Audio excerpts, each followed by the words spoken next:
An episode about cars? Don't road rage quit just yet. This episode may save your life, provided you find yourself in a post-apocalyptic desert wasteland. Hey, you never know!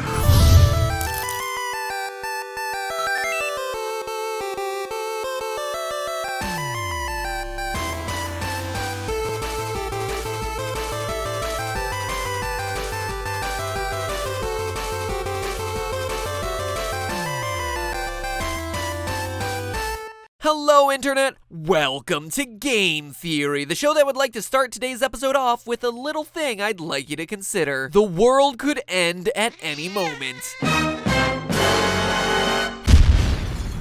Hashtag Motivation Monday, this is not. But think about it. Absurdly powerful nuclear warheads, global warming, rumors that the Twilight movies are getting remade. Seriously, we are primed for the world coming to a gruesome end. But when that happens, us theorists aren't going down without a fight. No, sir. In the dog-eat-dog post-apocalyptic Earth, it's survival of the fittest. And that means survival of the smartest. With today's episode dedicated to making sure all you loyal theorists are the ones who outwit, outplay, and outlast, and can then repopulate the world with little mini theorist babies. Hey, I'm just looking out for you guys. Feel free to thank me in advance. Who needs that dating sim video you've been waiting so long for when the only pickup line you'll need is, "Hey baby, we're the last two people on Earth. Don't find me so repulsive now, do you?" Which brings us to the world of Mad Max. A desert wasteland where water is scarce, fuel is scarcer, and you're only as good as the size of the flamethrowers on the side of your war machine. In Mad Max's vision of the future, cars are everything. They're a status symbol, a way to cross the vast oceans of sand, and your primary offensive and defensive weapon. It's your best friend, your closest ally. You know how some games have a dog? Well, this one has a car. And there's a dog too, but the car is truly the bigger deal. And the game seems to reflect this fact in the huge number of ways it can be customized as you collect more scrap from the world around you. The car you drive around is a reflection of you, your personality, and since this is a game, your play style. That's probably why the car in the game is called the Magnum Opus. It's your personal masterpiece. Mad Max is truly an RPG with cars. One might call it a car PG. Which means if we're gonna survive and get to repopulate the world in our likeness, we need to figure out how to create the best vehicle for surviving an end of the world scenario like this. And who knows, if by some odd chance the world doesn't end, maybe this video will help you to not get ripped off at the mechanics the next time you take in your car. So there's that benefit too. But before we start souping up our magnum opus, not that type of souping. Man, we really have a lot to learn. We need to understand the world that we're dealing with. Using Mad Max as the example, there are three core challenges this world presents us: driving in a sandy environment, limited amounts of fuel, and having to defend against other drivers. The War Boys. And let me emphasize the war part of their name. These guys are ferocious, doing everything from ramming into you at full force to hopping on your car and taking you out from the hood, or even jumping at you while armed with explosives like mini kamikaze strikes. Lucky for us, the game allows us to customize 18 different parts of our car, from normal things like tires and suspension to weird post-apocalyptic things like side burners and thunder poons. Now don't you confuse that with harpoon. Those are two obviously different categories there, friends. Harpoon and thunder poon. Poontang.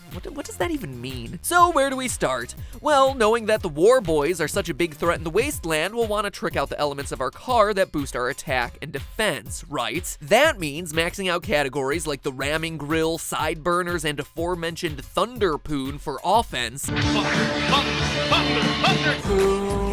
And on defense, tricking out our armor, grinding rims, and border spikes. Huge chunks of metal that make the car look like a rusted out Sonic the Hedgehog and, dissuade War Boys from hopping aboard. So, in true car PG form, let's make our car into a tank. Maybe maxing out with weapons and armor will be the secret to our wasteland survival. Let's run a test in the game to see if this is our ideal pro-level post-apocalyptic strat for living long and prospering.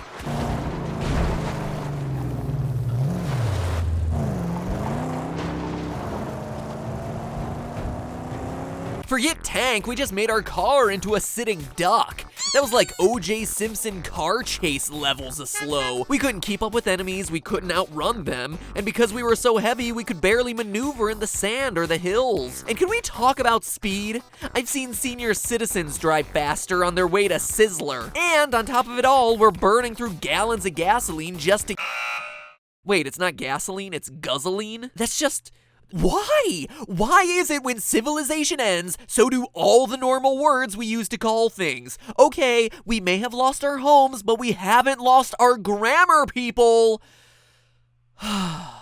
Long story short, in protecting ourselves against the war boys, we've forgotten the two other challenges of the wasteland. Sandy, low fuel driving. And since talking about fuel efficiency sounds boring right now, let's start with sand. Driving in sand is all about a tire's tread and surface area. Narrow tires sink deep into sand, creating a small ridge in front of the tire that they constantly push forward as the car drives. This produces a ton of extra resistance, meaning that the car needs more torque to keep moving. But it can't get that torque. With loose sand under the vehicle, the tires aren't able to grip and push forward, instead digging themselves deeper into a hole. That's why when you're driving on sand, it's recommended that you have wider or even slightly deflated tires. The increased surface area allows the weight of the vehicle to be distributed across the top of the sand, rather than cutting down into it. You know what else tire noobs might overlook? The tread of the tire. Those fancy patterns in the rubber actually have a purpose. Shocking, I know. I just used to buy tires off what the mid-range price was. Because, you know, you don't want to go too cheap. You're driving on it after all. But seriously, I ain't paying that much for a tire. Who do you think I am? Presidential candidate Donald Trump? Topical humor. Anyway, just to give you an example, tires optimized for driving in mud have an inside to outside angled tread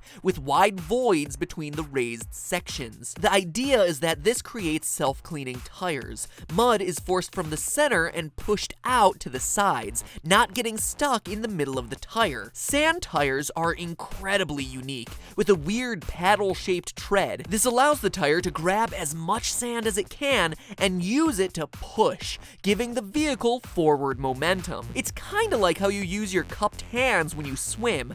The car is literally swimming through the sand. And get this, Mad Max nails it. Look at their tire customization menu. Tires with wider treads that don't allow gripping on sand are discouraged, while the ridged, scooping tires give you a sand maneuverability bonus. So when creating our ideal post-apocalyptic vehicle, you can bet we're gonna want to strap those things onto our magnum opus. So that helps with the sand component, but what about fuel efficiency? Well, the easiest way to improve that is to lose weight off your vehicle. Between the 1970s and early 2000s, the average weight of vehicles in the US climbed steadily, with a typical car weighing just over 2 tons. Not tons, N-N-E-S, just to clarify for you metric users, rather 4,000 pounds or 1,800 kilograms. Reason being, international oil embargoes were no longer an issue. But now, with fuel costs climbing and eco-friendliness a top priority, vehicles are actually losing weight. It's like Atkins for the Aztec. According to the Environmental Protection Agency, or EPA, for every 100 pounds taken off a vehicle, the fuel economy is increased by nearly 2%. If you live in California where gas is $3.50 a gallon, wait, are you kidding me? It's $4.45 now? I am literally pausing the audio right now. $4.45 a gallon. I swear, California, you are miserable sometimes. All right, just redid the calculation. If you live in California where gas is $4.45 a gallon, that translates to nearly 10 cents per gallon. But looking on the bright side, I guess the situation could be worse. I could, say for instance, live in a desert hellscape where evil warlords will kill me on sight if I'm unable to drive away. Then the cost of an empty tank will be slightly higher. So let's strip off our armor and build our light, roguelike Carpg character to see how he survives. Okay then. We may have overcorrected a bit. The problem here was that being light and maneuverable is great if your primary method of attack doesn't require driving your vehicle head-on into a crash like a test dummy. As Mad Max shows, in a post-apocalyptic world, we have to be prepared to fight, not just run away all the time. And unlike the game where we can easily customize the car to meet the mission, in real life, we're assuming we get one car, which means there needs to be some level of balance in our war machine. As such, the best class seems to be the middle class. We are the 99%, so let's add some armor and weapons back on, but balance out the weight by talking suspension. Basically, a car's suspension is the system of springs and shock absorbers that connect a car to its wheels. The job of the suspension is to make sure the tires stay connected to the road surface in order to provide good handling and stability, while also minimizing the amount of jolts the passengers feel from bumps in the road, which, when you think about it, is actually a really tough job. On one hand, suspension needs to provide a force down into the ground to keep the tires driving, but on the other, there's the upward force necessary to hold up the main body of the car, suspending it so the drivers don't feel every pothole. By balancing increased armor with upgraded suspension, we'll sail over the sand, adding pounds to the vehicle, but not sacrificing quite as much maneuverability. So to craft our perfect survival machine, we want sand tires with a nice mid-range amount of armor and weaponry, and a strong suspension. But there's one last part we can still optimize that's not nearly as sexy, but can do a whole lot to aid performance. Exhaust. Mad Max allows customization of your exhaust pipes, which at first glance I was like, why would this ever help me survive to repopulate the earth? Isn't this like purely cosmetic? But upon further research, this is actually one element that can greatly increase your car's performance in terms of both fuel efficiency and defense. Let me explain. Most engines run on what's known as a 4-stroke combustion cycle, sometimes known as the Otto cycle, after the guy who invented it. Not the auto cycle, the Otto cycle. Otto, O-T-T. Just read the script and fix the visual. There you go. The 4 strokes in the cycle start with the intake stroke, where the piston in the cylinder goes down and lets in a mixture of air and fuel. The compression stroke is next, where the piston rises and compresses the air-fuel mixture. The spark plug ignites the mix, which explodes and pushes the piston back down. This is called the combustion stroke, number 3. And finally, the exhaust valve opens, the piston moves back up, and pushes the exhaust out the cylinder and out of the car's tailpipe. The aptly named exhaust stroke. A more elaborate exhaust system means that the cylinders can get cleared faster. The faster the cylinders are cleared, the faster the cycle can start again, and the faster the engine can propel you away from marauders looking to steal your cans of Dinky-Dee dog food while improving your gas mileage. That's a lot of importance from just a lame tailpipe. Mad Max's improved exhaust systems reflect this by increasing your top speed, an important stat to consider when we're being weighed down by heavy ram bars and thunder poons. So, what's the verdict? Well, in real life, we have limitations. Chances are we're going to get one car to meet all our needs. As such, if we're trying to survive in a desert wasteland, a hybrid model is the way to go. And no, I'm not talking about your eco-friendly Prius hybrid. I mean a hybrid of power and speed, a balance between weight and maneuverability. But that's in real life. In the game, you don't have those limitations. You can build and hijack cars to your heart's content. You can easily customize the car to its intended use, the mission you have planned. And if you make a mistake and, well, die, you can always respawn and try a different build to suit your mission. A tank for a combat run, a lightweight speed demon for a death race. Or you could just make the pretty pink and blue car. But that's the beauty of games. Have fun experimenting while it lasts. Cause when the you-know-what hits the you-know-fan, you'll have to contend with old warboy MatPat and his thunder poons. And Cat Pat, who is even more ferocious.